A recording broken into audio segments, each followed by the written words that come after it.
So I'm going to talk to you about CPS Energy's Milton B. Lee peaking plants that are over here to your right. This is part of their Leon Creek Power Station. So you might be asking, what's a peaking plant? I call them peakers. You can call them peaking units, peaker plants. I call them peakers. Peaker plants run when electricity demand is extremely high or at peak. They can be turned on really quick. They can ramp up very quickly on hot summer days, like we've been experiencing this month when temperatures are in the high 90s. We hit 100 degrees in June. We've hit 100 degrees this month. So demand is very high. People are running their air conditioners to stay cool. For those who are fortunate to have air conditions, we talked about those houses further earlier in the tour, that they just have small window units in one room that keeps them cool, but they've got to run it in order to stay cool and in order to stay safe. These plants are also used as backup plants for what we call base load. I don't want to get technical and wonky, but it's important to know the difference. A base load plant will run 24/7, 365 days a year. So yeah, I was just telling you how the peak goes, and then they yes. down. So they ramp them up when it's at peak, and then ramp them down. So they're not running all the time. But when they do run, they're also the most polluting plants, because they don't have the pollution controls that other plants have, and they're also more expensive to run. Like other toxic sites that we've seen today, CPS Energy has a terrible history of locating its polluting plants in predominantly Latino and economically disadvantaged neighborhoods. I was born and raised on the south side, further southeast, and when my dad used to pick me up from school, we would always pass by there was a slaughterhouse on 90 and Probant that is no longer there, and it smells horrible to walk by because my dad didn't have an air conditioner in his truck.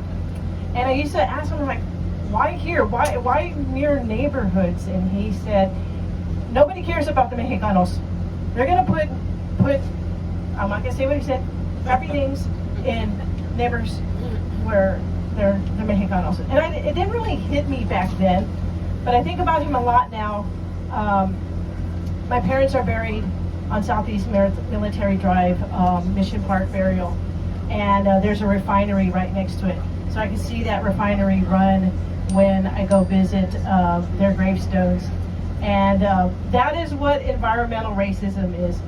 That is environmental injustice. Exactly what everybody on this tour, the tour guides, are trying to get through to us. Peaker plants produce more pollution even in the short amount of hours they run than any other gas plants, and when they're running constantly, they're also very inefficient. They're not good. Peaker plants are not good for our health and almost of the families that live in this area. In 2022 report, the nonprofit Clean Energy Group wrote that long-term exposure to peaking plant emissions like the one right here in Milton B. Lee, such as sulfur dioxide, and I think Cheyenne kind of touched on this already, nitrogen oxides and fine particulate matter can cause asthma, Alzheimer's, heart disease, chronic kidney disease, diminished fertility. We've heard from a couple of people about diminished fertility. These are real problems that are happening as a result of this. Polluting facilities, we've already seen, tend to be located on San Antonio's south side. Residents of this area are surrounded by toxic industries such as the metal and auto recyclers, cement plants, and other CPS Energy's existing plants. It's a part of the city where the population is environmentally and economically more vulnerable. So let's talk about economics here, the vulnerability of the people who live in these neighborhoods. The per capita income for residents in the shadow of this fossil fuel plant is only $24,068, far below the $62,000 average for Texas. The south side is also the site of dangerous energy insecurity. Southsiders have an energy burden, which is the percentage of income a household spends on energy, of 7 to 10%. When people are spending this type of money on their energy bills, they're typically sacrificing something else to keep their lights on. They're sacrificing medicine, they're sacrificing food, they're sacrificing times to spend with your family, going to the movies. Everybody should be able to take off and enjoy their life, but they're worried about paying their bills. And CPS Energy has other polluting plants in this area. We were able to go a little further south. The Calaveras Power Station on the southeast edge of San Antonio is home to gas plants, the retired DeeDee coal plant, and Bexar County's single largest source of carbon pollution, the Spruce coal plant. That, by the way, because of community pressure, because of community involvement, like SWU, and the Sierra Club, Public Citizen, and individuals, that coal plant is shutting down in 2028. One unit in 2027, and the other in 2028 back in place. So to be clear, CPS Energy does have clean energy sources in their portfolio. They have wind. They're securing a lot of wind. They have solar. They have battery storage, but we need more. And it's going to take the community here. You all have already done some amazing work around metal recycling, right? Getting some changes to the code here. The same thing can happen here with the Milton Beeley peaking plants. Look at the size of it. It's a busy plant right now in the afternoon in the summertime.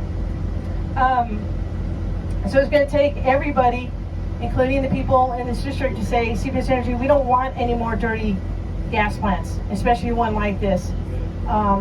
They are led by a board of directors. They have a board meeting once a month, fourth Monday of the month. There's one coming up this Monday, where you can get public comments, and you got to tell them, I don't want this gas plants in my neighborhood anymore. I don't want these gas plants on the further south of San Antonio. CPS Energy is getting ready to look at how they power their city. It's called a generation plan. They're going to do that in the fall. That's an opportunity for neighbors in this area to say, we don't want this anymore. CPS Energy, you have to work harder to get more clean energy into the neighborhoods, to get the coal plants out, get the gas plants out.